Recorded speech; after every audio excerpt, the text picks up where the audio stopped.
Good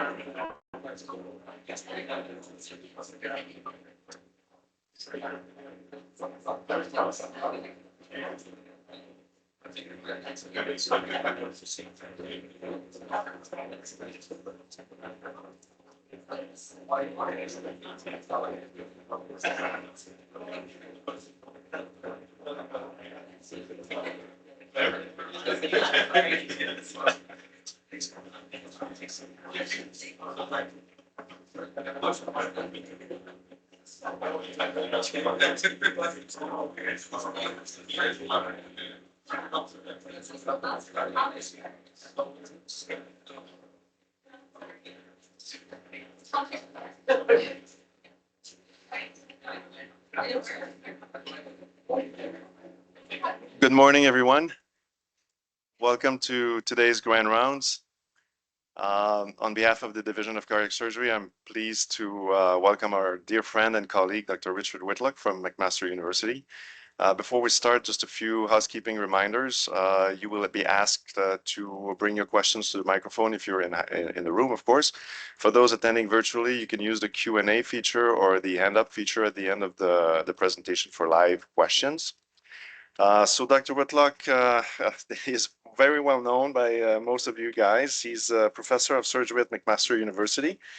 He's the associate chair research for the Department of Surgery. He's also a heavily practicing cardiac surgeon at Hamilton, doing numerous cases. He's the service and the division head for cardiac surgery and division head for vascular surgery. He's a lead investigator at PHRI, the principal investigator of the well-known LAAOS III trial, which established a new way of stroke prevention in patients with atrial fibrillation. He holds the Canada Research Chair in Cardiovascular Surgery, and through the multinational studies that he has led, which include well-known studies from here as well, SIRS, TRIX3, Vision Cardiac, and LAAOS III, he has established a network of over 300 collaborating centers in 32 countries to better serve and better care for patients through robust evidence generation. He's currently leading several industry partner trials, including LEAPS, BOXX-NOAF, and STAR-T. So without further ado, I want you to join me in welcoming Dr. Whitlock, who will present large clinical trials in cardiac surgery on how one diversion shaped my academic career. Richard?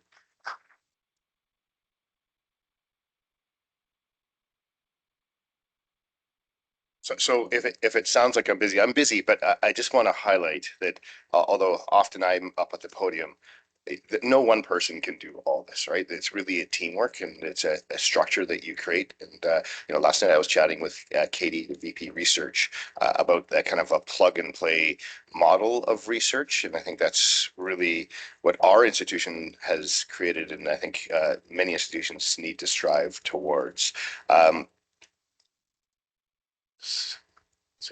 So disclosure, I remember early in my career, and I used to be proud that I had no conflicts of interest, but that changes. However, I think as a responsible investigator, you need to make sure that you're partnering with industry partners who really have patients' best interest in mind. You avoid those people who don't want to publish their results are negative, et cetera, et cetera. So I would say that I really am pleased to work with many of these industry sponsors and really find them ethical and interested in true evidence generation. But I have quite a few grants and get consulting fees from them.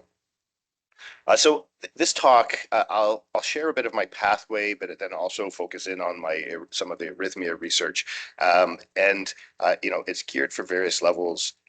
So just physicians in the room, are there any non-physicians? Let's go the opposite. Any non-physicians? Medical students?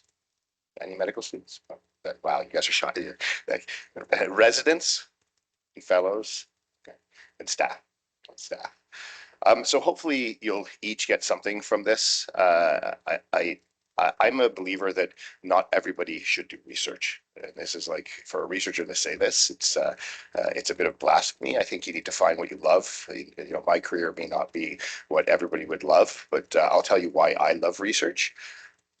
It's human nature to think that when you put effort in, there's a linear relationship, the blue line here, for effort in return.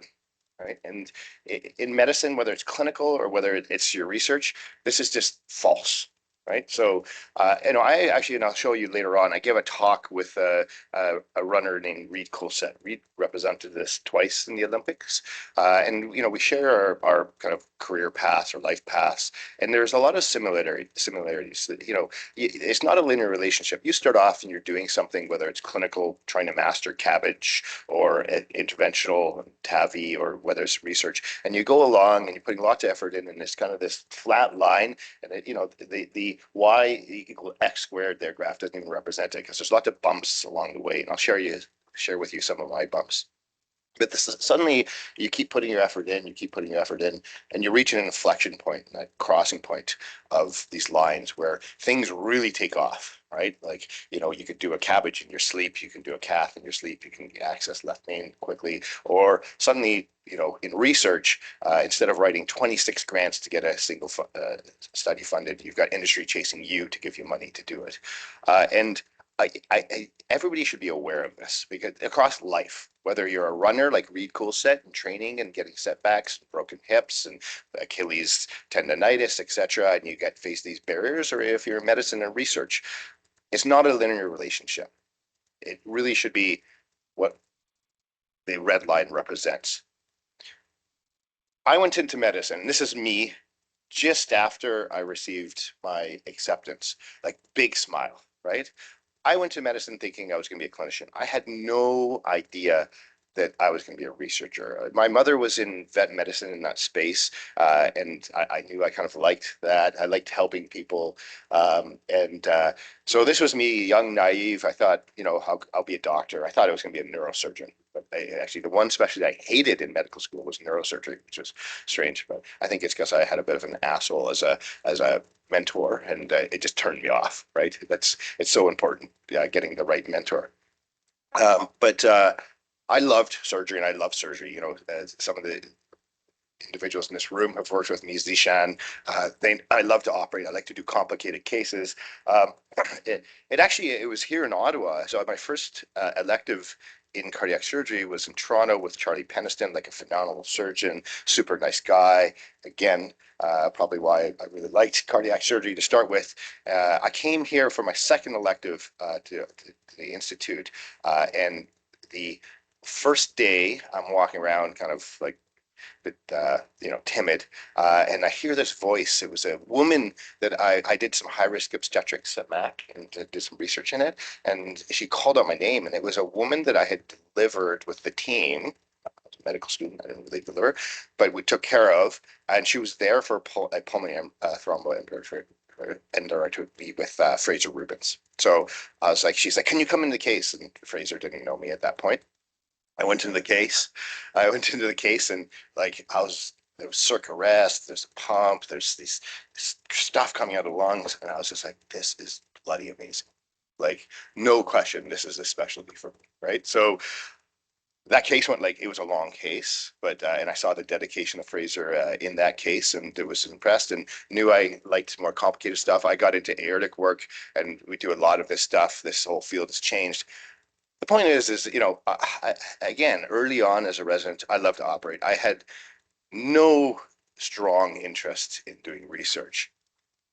I play hockey, and in my third year, I was in this weird collision at the doctor's tournament. I broke my neck, and suddenly it was like, oh, like, I don't take time off, right? They're like, oh, you got to take some time off. You can't operate. I'm in a collar, whatever. So I of course said, well, no problem. I'll do my master's now. So we changed around. I took a day off, which in hindsight that maybe was stupid. I don't know. But things changed, and I started to do some research. I had a good clinical mentor, Kevin Teo, and an Andre Lamy for research, and they got me into the master's, the HRM, and I started writing protocols and learning a bit of the recipe about how to build up a research program. Because McMaster, we have a lot of big names. PJ Devereaux started getting involved. I guess they heard there was a surgeon doing research, and they're like, oh, we can see if we can get this guy into the dark side. So yeah, I took these courses and then came up with this idea around suppression of the inflammatory response to cardiopulmonary bypass using methylprednisolone. And I actually shouldn't say I came up with it. It was like multiple times discussed it, and actually Fraser Rubens was interested in this. So you'll see that actually here, one of the individuals, as we started going through the recipe of building towards doing a clinical trial in this of first, meta-analysis or systematic review to summarize the literature, then a pilot study to look at, what kind of dose finding, how did we suppress IL-6 or other markers of inflammation that we think are really bad.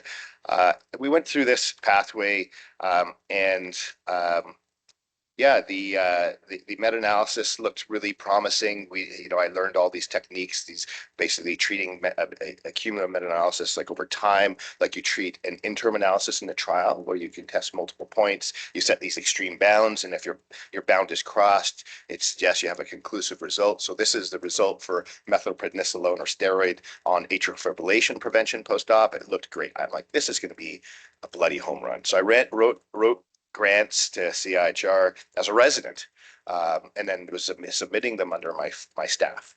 Again, a great mentor. It was just going under Kevin Teo, and sure enough, it got funded. And I was actually still in residency, so they were like, "Oh, okay, what's going to happen?" So Kevin Teo name stayed on, and he just said, "Look, when Rich becomes faculty, we'll hand it over to him." I went to Salim Yusuf. Prior to actually writing these grants, because I proposed a 1,500 patient study. He said, no, it's got to be 10,000 patients. I'm like, this guy is crazy. Like that's not possible in surgery. But he said, look, I'm going to introduce you to my cardiology friends across the world. They'll connect you with the surgeons. You need to build a network. Okay. And SIRS was ideal in that this is what it did. It was a medicine within surgery trial. It's, no one is terribly up in arms with great bias about this. China was nervous that no one would survive if you didn't give them the steroids, and Brazil had banned it because they said it causes the chest to fall apart. Right. So there were some areas where it was like high resistance, but it was pretty benign. Single pulse dose, and I through these contacts, built up this network. So this was the first network that we ran this trial on. It was 7,500 patients.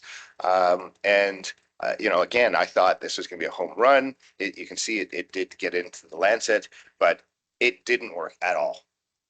And that was just like, well, that was a lot of work for nothing. And $4 million spent of Canadian money, right? And in fact, the only thing it showed was it increased the release of CKMB. There was higher CKMB release, whether that was true myocardial injury or just some change in the expression of it, but it worked for nothing, not even atrial fibrillation. So it answered the question reliably, but I was disappointed. But I didn't really realize that this was this first step in creating the infrastructure of this kind of plug and play machine, where McMaster and then PHRI had created all these resources, and I'll show you those. And if you had a good idea and you went through the whole formula of how to write a grant, you can plug and play it. So let's talk a little bit about grants. So, early on, again, as a resident, I sat on the grants review committee for CIHR for project grants. It was initially the RCT panel, then it's changed names a few times. It's a busy committee. There's lots of grants, some really large. The mini envelope really hasn't changed much. SIRS took me 4 cycles to get, right? A fundable score was attained after the 3rd cycle. I got bridge money, $100,000. But there's a lot of work there, right? I say it's a lot of. Has anybody written a CIHR grant? Raise your hands. Like it's a lot of work, right? So, and this hasn't changed, right? We just had a trial funded, the dance trial. It was 13 cycles, 6 years. To get it going. We kept running it, just running up a deficit, and just said pay it off and get the money. But when you're in this game, one of the big lessons learned is if you don't have persistence, you come into the hospital, you're a heart surgeon, and immediately they're like on you and be like, there's a left main in CICU, there's this, there's that. All the work is handed to you. In research, you chase it, right? You have an idea, people tell you it's not good, or the protocol's not good, or your methodology is off, and you have to have thick skin and say, well, okay, like take it with a grain of salt, but have to listen to what they say, and you have to go back and back and back and back. If obviously doing things over and over again, Einstein says, is insanity, expecting different results, but not with CIHR because the protocols don't change that much, and then you finally get the funding. So it is a challenge. So I told you that, SIRS wasn't successful in that the result wasn't this home run, and, I wasn't going to be internationally famous because of methylprednisolone, but it built the infrastructure that I needed, because when I started residency in 2001, actually, one of the first academic rounds I saw was by a guy named Eugene Crystal, Stuart Connolly, and a company. And they were talking about left atrial appendage. And they thought, this is a source of stroke and atrial fibrillation. I got involved in this LAAOS I trial. And in the back of my mind, I always thought, this is the big trial that I want to run, right? And I actually discussed it with Salim Yusuf. He said, look, do a medicine and surgery trial. He was an excellent mentor that way. But the time came eventually. So I trained in cardiac surgery. I actually trained in critical care. Also, I worked ICU for 10 years of the first 10 years of my career. And when I finished my cardiac surgery in ICU in 2008, I thought, well, I'm not done yet, so I'll do a PhD. And this was my PhD. So and again, the PhD was kind of that recipe of working towards developing a protocol and developing grants. And it all culminated, the last chapter of my PhD was the LAAOS III rationale design paper. So we all know that atrial fibrillation is this lack of rhythm in the upper chamber, and there's like finger-like projection on the left atrium that when we're in there doing heart surgery, lift up the heart to expose the circ, it's like right in our face, right? It's annoying if you're trying to do an AV groove circ, whatever. But in the 40s, it was proposed that this was dominant source of stroke in the appendage, and yet despite that, by a surgeon, like until 2012, nothing substantial had come out in terms of evidence proving that, which is a bit crazy. So, I thought, well, this is an area that I can tackle. Now, has anybody in the room had a family member or friend have a stroke? It's bloody devastating, right? It really, atrial fibrillation strokes are the largest strokes. It's this kind of stroke, right? I'll tell you a little bit about the LAAOS results, just to highlight how bad AF strokes are. But these aren't small things where you have reasonable recovery. These Rankin scores are terrible. People leave very disabled if they survive. This was my second patient in the LAAOS II trial who didn't have their appendage included, and she had a whomping stroke and did not survive. It is awful. Right. So if we can prevent these beyond blood thinners or on top of blood thinners, it would be tremendous. So again, just related back to the whole SIRS cycle, 4 cycles, I thought, well, this will be quicker. I'm better at it now. So this was the CIHR history of this trial, 2012, and spring and fall, applied for Vanguard funding to prove that do this trial. Then 2014 applied for full funding. 2014 or 15 and part of 14 and 15, they changed these programmatic grants. So I went into programmatic grants, and to be honest, I wasn't as developed yet as a researcher that I would be successful in getting this. 2016, second application. Finally, I applied for $4 million of funding. They gave 2.2, a substantial cut, which is very tough for those run trials. Like we were not creating a big buffer in these budgets. I had to apply in 2018 for a deficit grant, basically saying we're out of money, like, right, and we need to continue following. So in total, myself and my team wrote 20 grants. 11 were successful. So that's what it's great to sit up at the podium, and particularly I go to the US, and it's like, sometimes I think they think it's just magic, and it just happens, and you get the success, but it's a large amount of work to get these investigator initiated publicly funded studies going. But the one thing is I had that kind of plug and play network where I went back to the sites and SIRS and then started expanding further and went into 27 countries, 105 centers, and we randomized 4,811 patients. So again, a big trial. I tried to get industry interested in this and told them, like, I was offering them like 1,000 patients for $1 million, and I don't think they thought I could pull it off, or the team could pull it off. So they didn't engage, and I'll tell you, they regret it now because they could have got stroke indication for devices. Because the trial was fortunately a home run. Actually, the person who first shared the results of this trial was Mark Ruel. Mark has sat on all of my DSMBs. He's a tremendous academic. And he had asked the chair, he said, look, Richard's a friend of mine.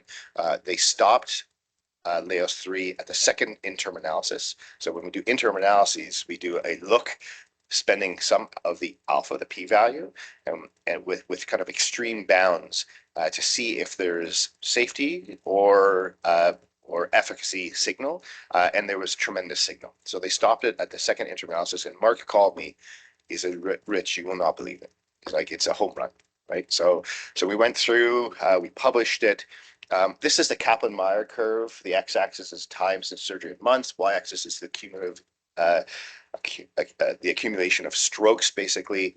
Blue lines is occlusion, red lines no occlusion. And you can see that there's this early and ongoing divergence of these curves. So, for surgeons, you guys have used the AtriClip now. I think it takes like 15 seconds. The cut and sew is 6 minutes. Same amount of time that it takes you to do a Lima to LED anastomosis as staff, not residents. I'm sorry, residents. So this is a gift that keeps on giving, right? If you don't do this, you shouldn't be prescribing medicines to your patients. And I'll tell you why. The number needed to treat by 5 years is around 30 patients. By 10 years, it's 15 to 20 patients. Number needed to treat, prevent one stroke. Patient never has to do anything. No compliance, there's no risk, right? So it's a gift that keeps on giving to the patient. That number needed to treat competes with any medication, cardiovascular medication that you prescribe to prevent cardiovascular event. So it does not make sense that you would not include the appendage in a patient coming for cardiac surgery with atrial fibrillation, right? So went into New England Journal, and this was like the home run we were hoping for. Great result. Not only does it prevent stroke, but the strokes, some of the surgeons said, well, the people are still having strokes in the occlusion arm. Well, of course they are. They have a CHADS VASC of 4, but their strokes were smaller, less disabling, and more survivable. So if you had a stroke in the occlusion arm, your mortality was 0.8% versus 1.4% in the no occlusion arm. You were more disabled in the no occlusion arm than the occlusion arm if you had a stroke, because they were small vessel strokes in the patients in the occlusion arm. So, and we've recently published this in JAMA in Neurology. So not only you're reducing stroke, but if the patient has a stroke, it's a smaller stroke just because it's a different source. So every guideline now that reports on atrial fibrillation states it's a class 1 recommendation that you need to occlude the left atrial appendage in the AF patients. Everyone, STS, ACC, AHA, CCS, everyone. So fantastic. That's the carrot. Now the STS has come out. There was a single procedure quality marker in the States for cardiac surgery, and that is Lima to LAD, right? So the proportion of patients that get that impacts your STS rating, which is important, not so much in Canada, but in the States, it's very important. They just announced this past meeting that the left atrial appendage occlusion is the second quality marker for cardiac surgery. That's the stick, right? Because if you don't do it, you get downrated and your referrals may drop off. It's a very competitive atmosphere out there, including funding, right? So big impact. When I give this talk, I often, so LAAOS III was designed because you're already in there, chest is open, there's no added risk we now see of doing this. We did it actually on top of OAC because we believed, and we were right, that there's enough limitations to oral anticoagulation that we'd still see benefit of occlusion on top of it, right? So that it's great in that there's never any competitor. You can bring out a new drug, factor 11's come out, right? The inhibitors, and they're safer or whatnot. It doesn't matter because patients do stop these. They have colds, they have surgery, etc. They have events. This protects them during those events. So a question I get is, well, can we just stop the anticoagulation therapy because there is risk with giving it? And this is, again, where this plug and play model comes up, because I was emailed by I get lots of emails from students asking to do research, but the student in Denmark, in Odense, Christina Gosvig, emailed me like the most beautiful synopsis of this trial idea, saying that I'm going to use the Scandinavian database. I'm going to identify 2,000 patients in Scandinavia who's already had their appendage managed surgically, who are still on anticoagulation, and we're going to CT scan them, look at the successfulness of the occlusion, and then we're going to randomize them and continue or stop anticoagulation and do net clinical benefit over time to tell us whether we can do that. So I thought, great, I'm going to take Christina and I'm going to kind of plug her into our machine, right? Where you've got stats, contracts, programs, quality assurance, specimen collection, ICT, data operations. Plug her into this. So at the same time, trying to build this also in Odense for them. And so she now attends every Friday meeting that we have, etc. And we plugged her in, and she started the ATLAAC trial. So this is running in Sweden and Denmark, trying to answer that question. Can patients who have had successful left atrial appendage occlusion safely discontinue OAC after cardiac surgery? This trial is limited to Scandinavia. We're doing CT scans. We're randomizing 1,200 patients, and we're following for outcomes of both major bleeding, life-threatening bleeding, and stroke, as well as doing some quality of life stuff. It's going very well. It started around 2 years ago. We've screened 3,500 patients. This is about a month and a half old. We've done over 1,000 CT scans now, have all sorts of interesting data on technique of closure. And when we see unsuccessful closure where thrombus starts to form, this combined with some lab work we're doing really is telling us how important the trabeculae within the left atrial appendage are, and within the left atrium. But we've randomized almost 700 patients now. So this trial is going extremely well, and will answer that question of whether we can stop safely oral anticoagulation or whether we should. So Christina Gosvig, I think now wants to we were hoping to set her up in Scandinavia, but she really wants to move to Canada, and she wants. So she's coming in September for a year to, because I want to see if she can operate too, and I'm sure she'll be able to. She's like this superstar human. Other question I get is, should most cardiac surgery patients get left atrial appendage occlusion even without atrial fibrillation, right? If it's low risk, it has this impact, and we hope our patients continue to live on and become elderly, and we know one of the biggest risk factors for atrial fibrillation is this advanced age. So at some point they will become LAAOS III-like patients.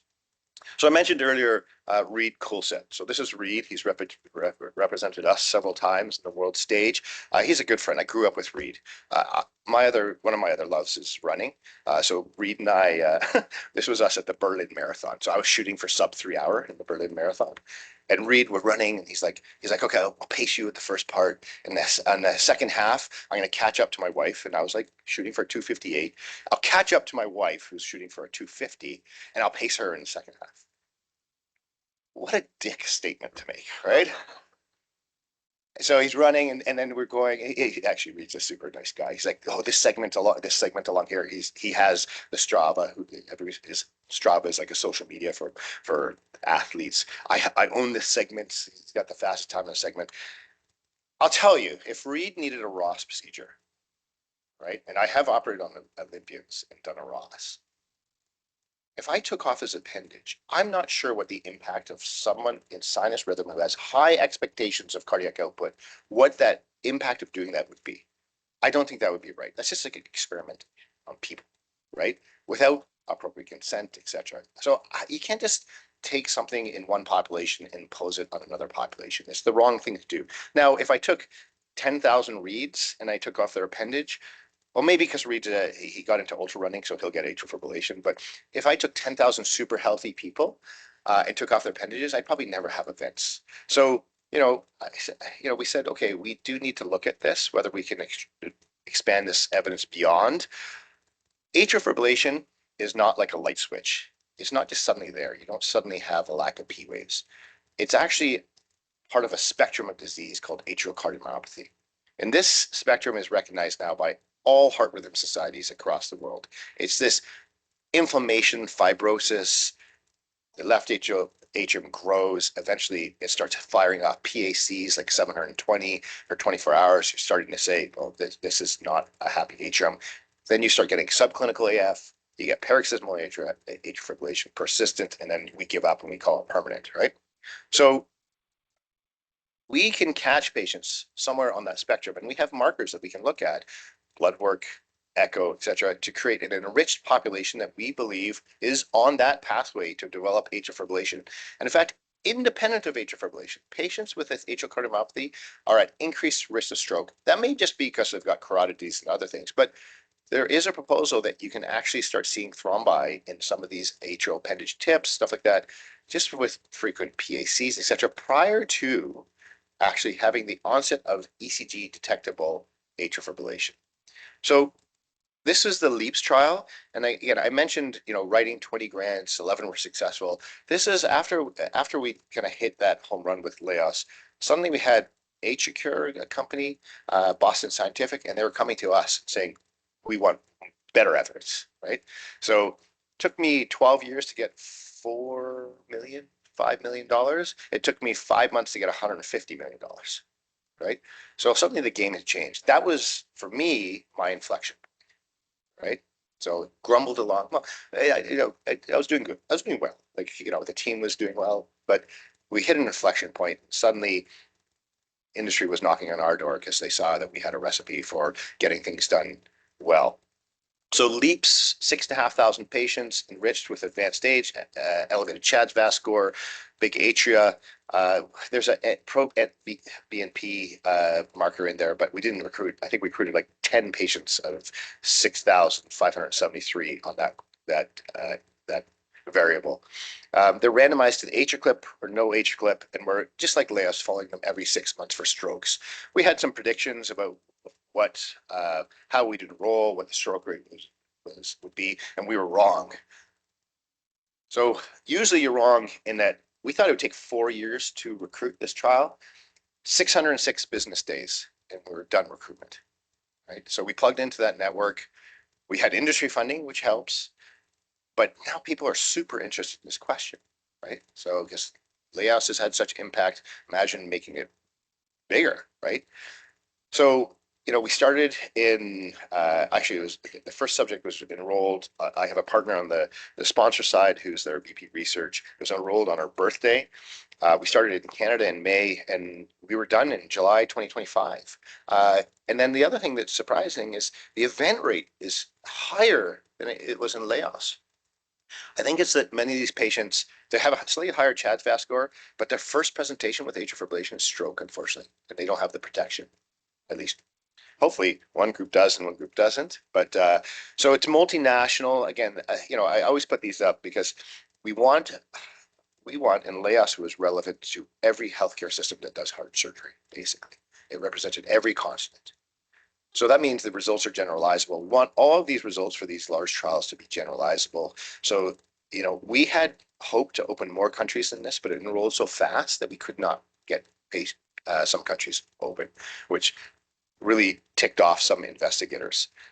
This is looking promising in LAAOS III as I go around giving talks and people, I'd go to different congresses, and people would be presenting observational data. They take databases and they mine it and kind of recreate LAAOS, see what it's going to look like. So we did this for LEAPS, where Pat McCarthy at Northwestern, just like a brilliant guy and superb surgeon. He and I led this study looking at an administrative database from the US with thousands of patients looking at prophylactic, because they are doing prophylactic appendage occlusion in the US, and to see what the impact of stroke over the next 4 years was. And it looks like there's about a 30% reduction in stroke. So this is very promising. It's observational data. But what's great is, LAAOS, it was a home run. It applies to about 10 to 15% of our patients in general who come in for cardiac surgery, because that's about the AF rate in cardiac surgery. If you do, based on effect size, et cetera, there's 2 million heart surgeries done a year globally. We were saving several thousand strokes a year if we have great knowledge translation and uptake, and we are having good uptake. LEAPS applies to over 55% of our population. We will be saving tens of thousands of strokes. So this will truly have immense impact on so many families in terms of preventing that horrible outcome, on healthcare systems, because strokes are bloody expensive, right? So that's wonderful. Now, when I would go to the meetings, some of the arrhythmia surgeons were angry with me about this, because they're like, "You've screwed the field," right? Like, everybody's just going to want to take off the appendage, and they don't want to ablate. They don't want to rhythm manage, right? So, because what your data suggests is that's all you need to do. I actually don't think that's true. Right. I think you should be occluding the appendage, and I will put it out there to the EPs in the room that I really think, giving some of your evidence, that when you're ablating patients, you need to be occluding the appendage also. So Watchman is a different device, and it's a different device that have other Achilles heels, but they're still decent devices. I think it's very important for stroke protection, because in the past, rhythm control studies without left atrial appendage management, so all these catheter-based or medical therapies, they have not shown stroke benefit. There is a few isolated studies and some observational studies within the catheter space that suggest it, but it's weak. That's why the guidelines still say take oral anticoagulation after ablation therapy. But I'll tell you, atrial fibrillation isn't just about stroke.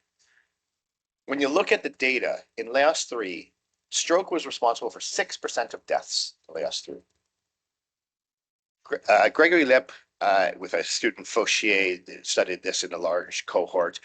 They found that stroke was responsible for 7% of deaths. How these patients die is they develop pump failure, right? You guys have seen the permanent AF patients, swollen legs, they're short of breath, right? There's someone who starts getting into that cycle with mitral regurg, tricuspid regurg, they die of heart failure. So heart failure and atrial fibrillation are really entwined. Each causes the other. And the EP space has done a wonderful job of showing that if you ablate a patient versus medical therapy, you improve their LVEF, you improve their 6-minute walk test, you improve heart failure questionnaires, and most importantly, you actually improve mortality, particularly related to heart failure. And this led to the Castle AF trial. Now, there's elements of this that we can pick apart, but I would say this was one of the more successful trials in terms of showing benefit within the catheter ablation field. And there was a Canadian trial called RAFT AF run with similar results. When we looked at the LAAOS III results, there was no interaction between ablation and left atrial appendage management that suggested ablation further improved stroke protection. But if the patient was ablated, and 30% of patients were ablated in each arm, just clinically driven, there was a significant reduction in heart failure presentations over follow-up. So again, so that my friends won't be mad at me in the arrhythmia world, we started this trial SAFE, which is a surgical ablation of the left side versus no ablation. And we're really focused on heart failure admissions, heart failure outcomes, but we're actually moving towards a win ratio approach, which is basically a hierarchy of outcomes tested in sequence. Accounts somewhat for difference in importance, not totally, but we're basically looking at death, stroke, heart failure, need for antiarrhythmics, and recurrence of atrial fibrillation in a sequence, because it probably impacts more than that. But I really believe that rhythm management impacts heart failure, because I'll tell you, I don't know if Zishan was there. We started getting some young patients in who've had cardiomyopathy related to tachycardias, and they're on ECMO, and they're stuck. One had a clot in his appendage. I've done mini mazes on them. In 48 hours, I've taken them from the EF of 8% to 45% and got them off ECMO after they were just stuck. So it surely impacts heart function. But atrial fibrillation, clinical atrial fibrillation, isn't the only thing we deal with. So, we have postoperative atrial fibrillation, that occurring within 30 days. After 30 days, it's kind of that true thing. Postoperative atrial fibrillation, you guys don't have it here, right? You guys have solved it. Seems like we come up with all these methods, and do you guys know your rate of postoperative atrial fibrillation? 30%. It's always 30%. Like magnesium, beta blockers, amiodarone. I mean, I think the Papa Bear study with amiodarone probably would reduce it, but it's really hard to get pre-op get these patients on. We had an acute lung toxicity on a patient when we implemented that. We stopped it. And postoperative atrial fibrillation, it's got a lot of associations with stroke, MI, mortality. That may just be, it may not be causal, to be honest. For some strokes, it may be. I worry in women particularly. I think it's more causal. But it surely is unpleasant for patients. If I haven't warned my patient that it may go into it in day 3, I arrive and they're like deer-eyed, like, what the hell was that? Like, you didn't tell me about this. It extends hospital stay, and there's a cost to it. Importantly, there's a cohort of these post-operative atrial fibrillation patients that actually, the reason they're going into it is they have a lot of substrate in the atrium. Now, if I, again, take a 22-year-old, I do a ROS, and something happens, they bleed, and they've got tons of blood, whatever, sometimes that pushes them over, and they get all that irritant in the pericardium, they go into atrial fibrillation. I don't think that patient for the next 10 years has a high risk of clinical AF, but I'll tell you, my 75-year-old straightforward AVR, nothing happens, and post-op day 2, they're into atrial fibrillation. Their atrium has substrate. It's ready for atrial fibrillation. It just took very little to tip them over. Those type of patients have a high recurrence rate. And if you do ILR studies on these patients who have POF, about 35% of them by 18 months have clinical AF. That's enormous. Imagine if we could do a procedure that was already validated for clinical AF prophylactically and safely, such that we could reduce postoperative atrial fibrillation. So this is a prophylactic ablation, PVI or posterior box.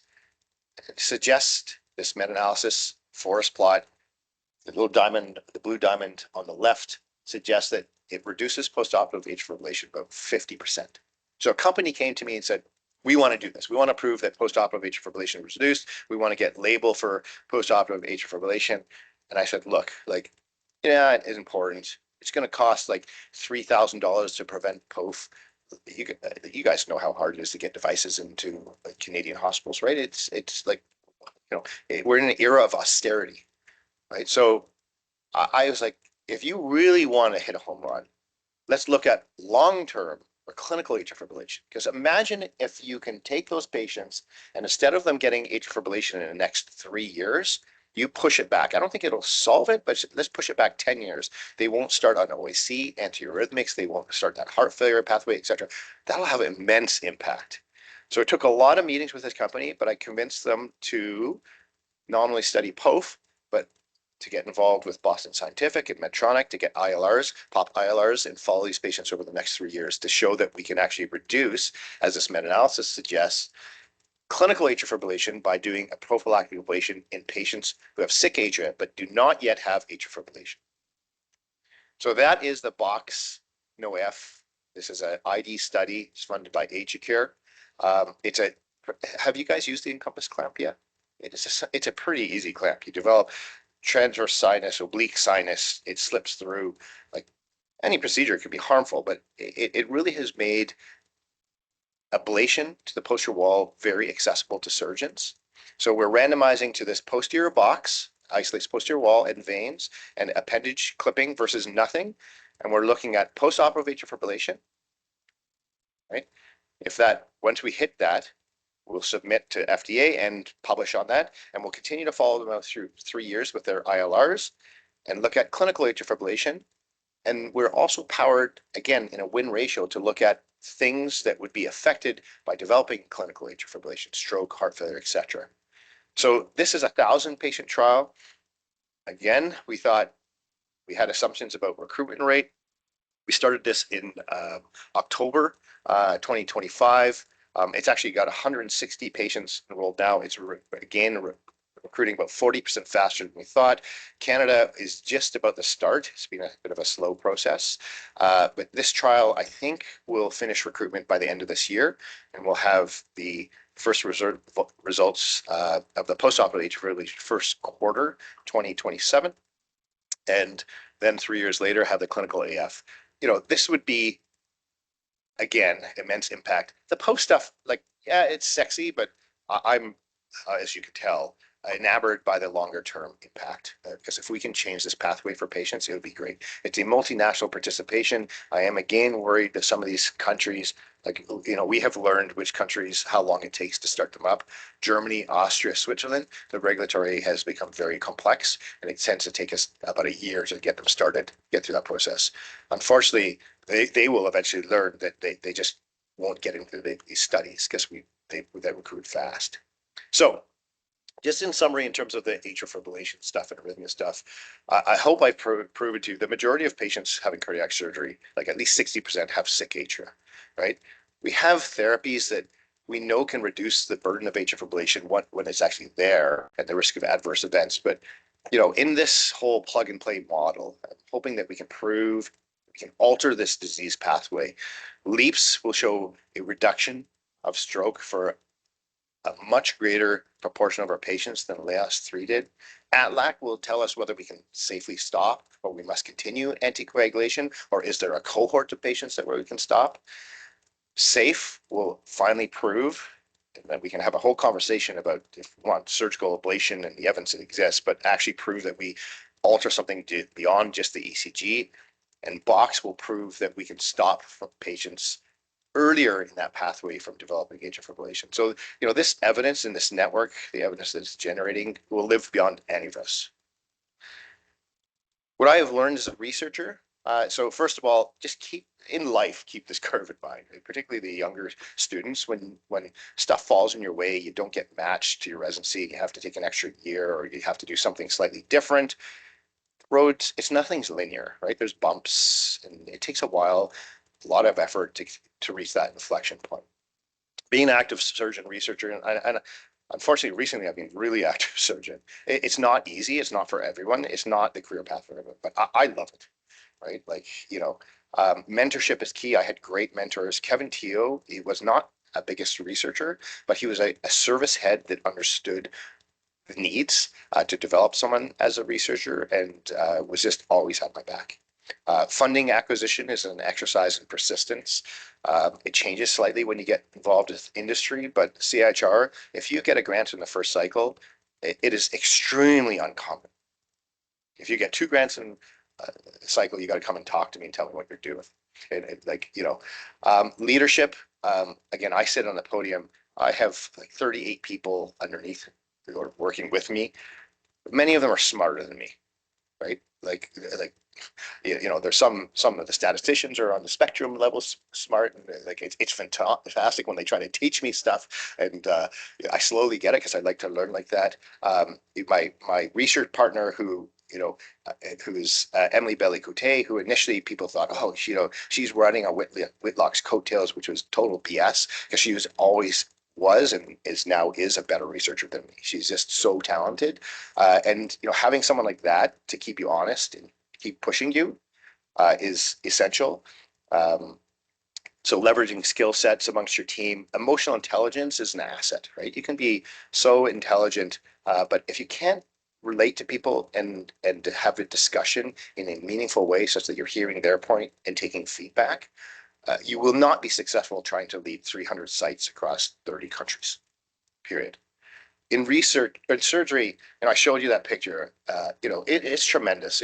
Last night, Katie mentioned that someone she knew had emergency heart surgery, and Meneer saved, not surprisingly, saved his life, is what she said. Not surprising, he scooped in, saved his life. And it's amazing to touch that one patient, right? And the family and the gratitude you get. So I really think as cardiac surgeons, we have one of the best professions in the world, right? If you earn a good living, you do something technically challenging, intellectually stimulating, and that really affects society. But I'll tell you, in research, when you have results like LAAOS III, it is tremendous that you can walk around and you realize you can touch thousands of patients in an instant by preventing a terrible outcome. And that's why I love research. Thank you so much.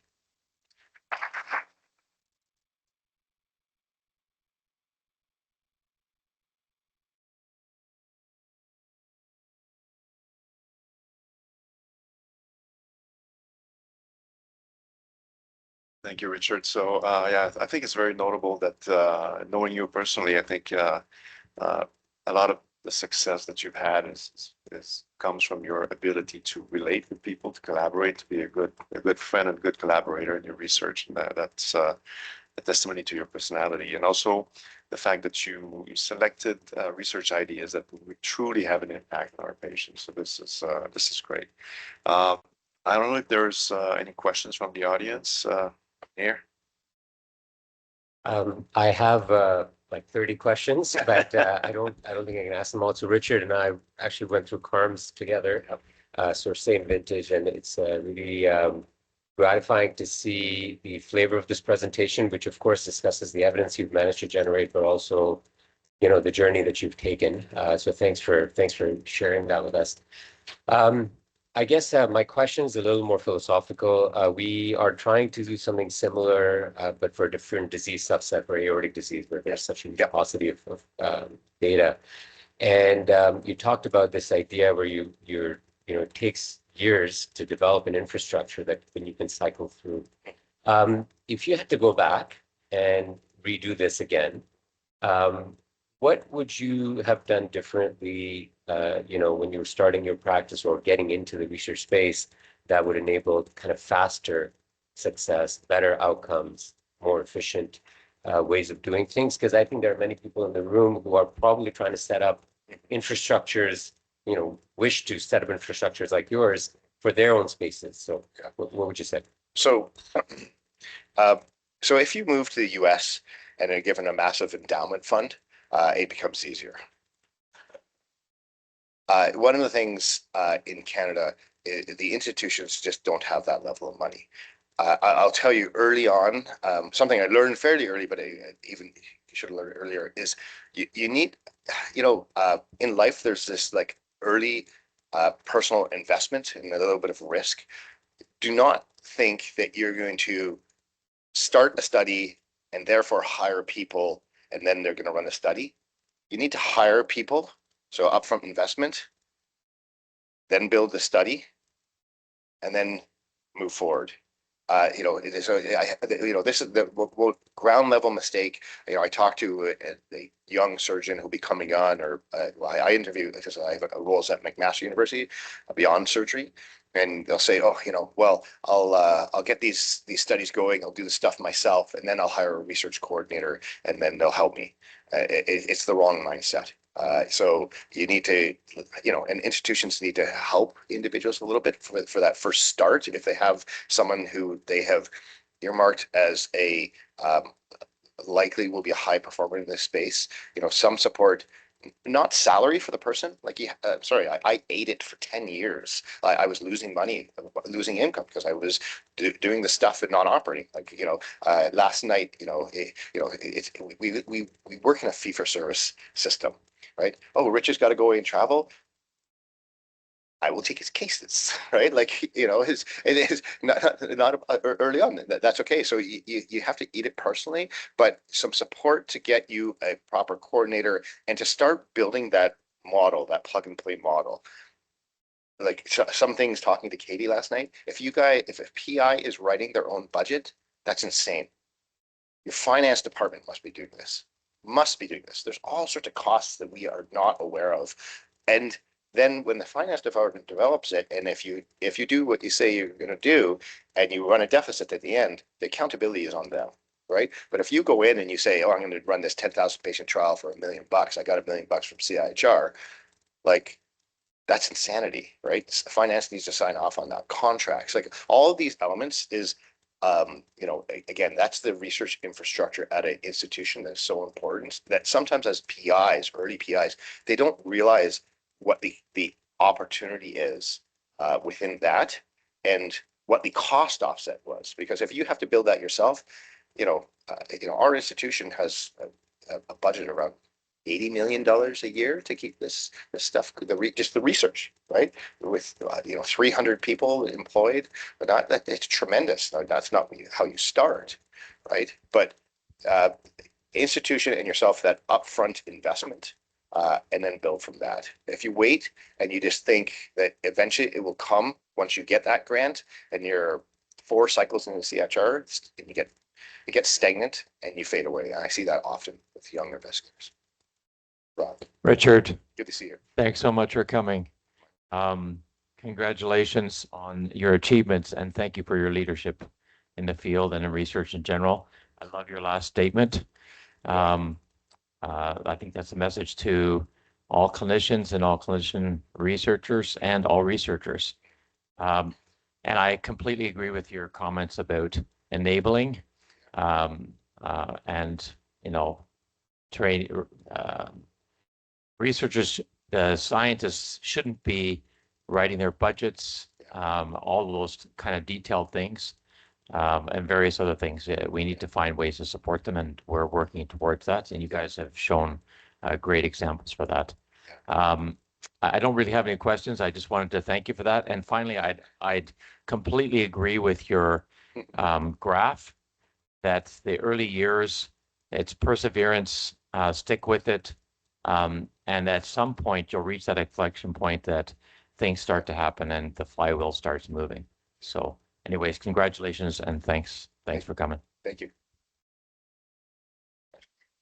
Great. Yeah. So Peter Liu, thanks so much. Good to see you. Just, yeah, absolutely wonderful, inspirational talk. I think, you know, great role model.